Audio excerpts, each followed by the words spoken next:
当地的小子产区的一些葡萄园和出产一些非常有意思、量也非常小，但是品质极高的一些葡萄酒，其中包括我们会谈到，比如说大家有些熟悉的西贡大师，也可能其他大家并不太熟悉的，比如说兰索布还有一些其他的产区。但是呢，这些都是他们酒庄在这个当地拥有的一些非常有意思的酒，甚至有些都是我们说根瘤蚜虫前种的葡萄坛，非常珍贵。所以如果大家感兴趣的话，可以慢慢的跟着这个大师班我们来讨论。这个大师班也是大家比较了解的，我们在前2期我们也跟大家说了，这是我们赏园知味举办的这个分土大会的一个延续，邀请全世界著名产区的专家和庄主来探讨当地的这个葡萄酒文化以及相关的风土人情。所以呢，我们现在我们就正式开始。现在呢，我就把这个直播间交给燕了。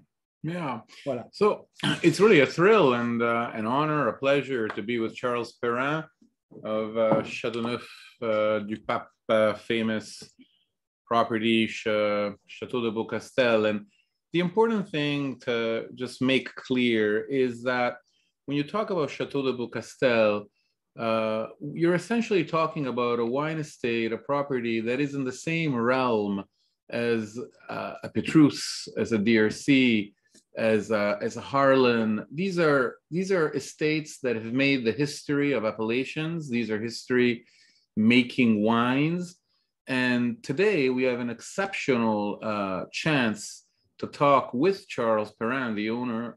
Family Perrin owns Château de Beaucastel, to talk about 5 wines that are not just uniquely great, but also very rare. All 5 are exceptional wines for a variety of reasons, and we will tell you why. But these are wines that are, on the one hand, hard to find, and on the other hand, very much worth the effort of being found. And they are very unique, and we're going to tell you about their unique appellations and their unique cépage, or grape varieties. And Charles will of course introduce the estate. But the key thing is that they really are truly unique expressions of terroir, how a grape variety adapts to a specific series of physical and biological and human parameters to give very, very unique wines. So it's even hard to pick between the 5 because they're just so great. I have a favorite, which is the Roussanne Vieille Vigne, which is just one of my favorite white wines of the world. If I have to be on a desert island with just one white wine, it's probably one of the ones I'd want with me. And it's just great to hear now Charles tell us a little bit about it. So Charles, thank you for being with us today. And please tell us a little bit about Château de Beaucastel and your unique family. Thank you very much for the introduction. So yes, my name is Charles Perrin, and I am the 5th generation to take care of Château de Beaucastel and the various estates of my family, of the Perrin family. Just to start, we are 9 of the family to work. Indeed, I work with my 2 brothers, my 4 cousins, as well as my father and my uncle. So, it's really a family business because it's quite unique to be 9 of the same family working together. Just to start and just to give you a sense of where we are in the southern Rhône Valley, just north to Avignon and below Lyon, Montélimar. So this is the southern Rhône Valley. In the Rhône Valley, you have 2 parts, and we are in the south.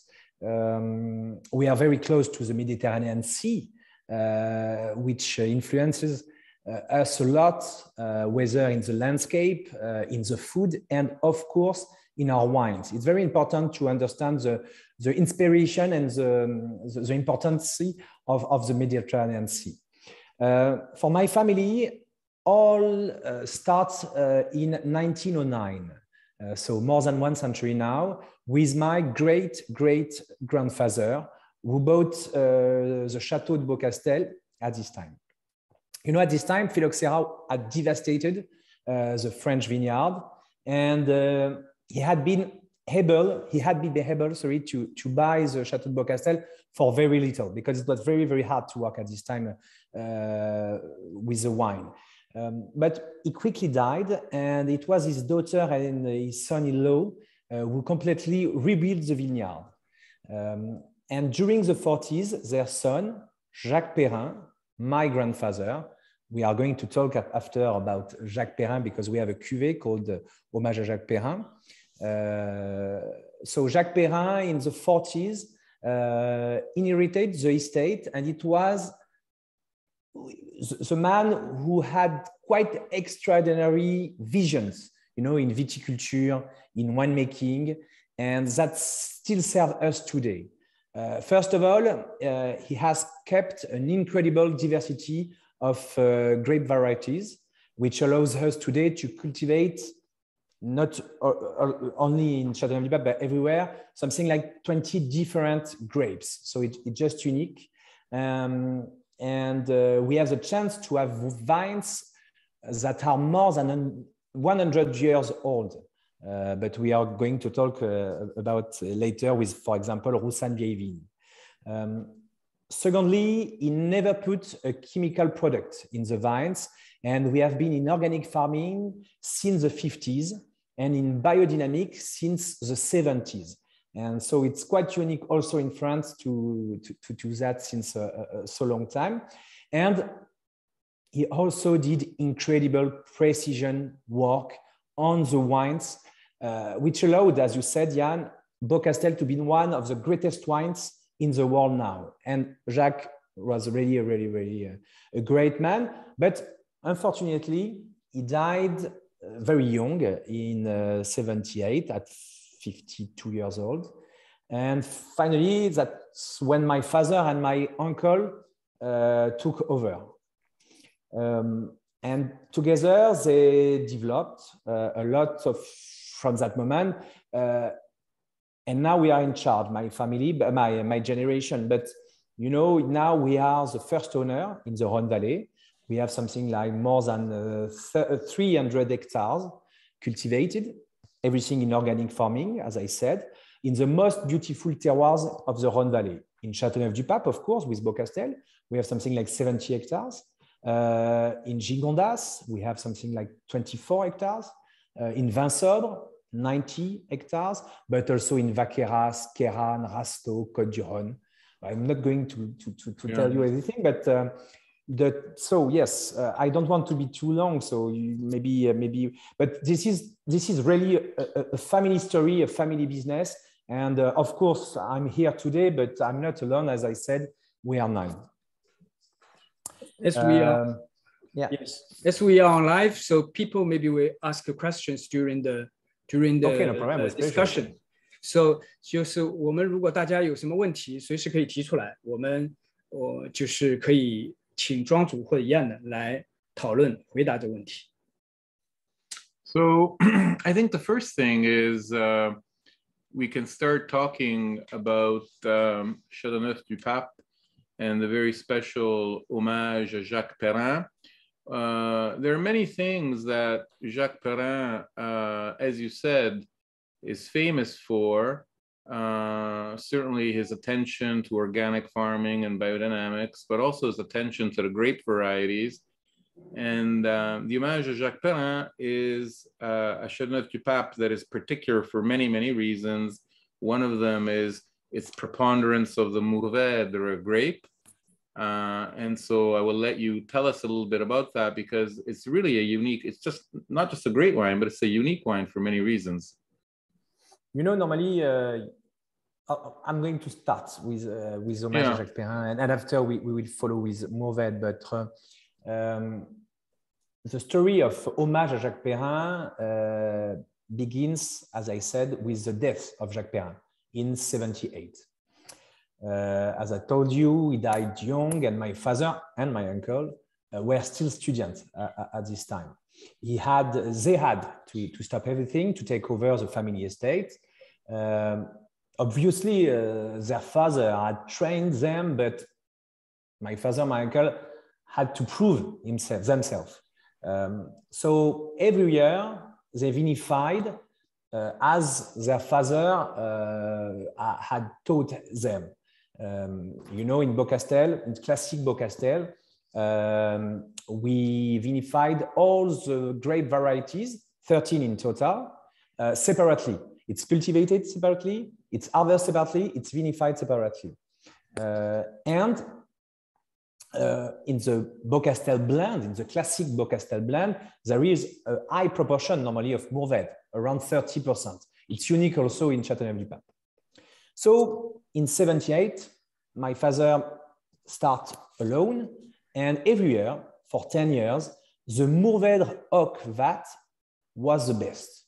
Mm-hmm. And 10 years after the death of Jacques Perrin in 89, they decide to make a special cuvée with a majority of Mourvèdre in homage à Jacques Perrin, in tribute to Jacques Perrin, because homage à Jacques Perrin means tribute to Jacques Perrin. In fact, this Mourvèdre comes from a 4-hectare parcel called Courieux, planted in 1909, so more than 1 century now. So it's a very, very old vines. The yields are very small, since we produce around 8,000 bottles a year. Okay. So of this wine. So it's a small production. Between 6,000 to 10,000 bottles a year. Okay, well. So the first vintage was 89, and it was an incredible success. A great vintage to start with. Yes, it was a perfect vintage in Rhone Valley for sure. Robert Parker gave us 100 points. He could have given you 101. It was that good. It could be great. And Wine Spectator named us Winery of the Year. Yeah. So, you know, at this time, Châteauneuf-du-Pape, of course, exists in the wine business, but not very famous. And at this time, all the world knows Beaucastel, start to know Beaucastel. You know, for example, in US market, on US market at this time, the name of Beaucastel was Petrus of the Rhône. Petrus of Rhône, Rhône Petrus. So now we had the chance to have 7 times the maximum score. And because I can show you the bottle, because today, I hope, like that, I think it's like that. No. So this is this, today it's 2019, and we also have the chance to have the maximum score on this vintage too. Yes, so you have 70% of Mourvèdre of this plot called Courieux, very old vines, and we put the best Grenache, Syrah, and sometimes Cinsault inside. But of course, normally Mourvèdre, you will find it very close to the sea. You know, Mourvèdre, you have in a wonderful appellation called Bandol. Ah, oui. Maybe you can explain after that. Sure.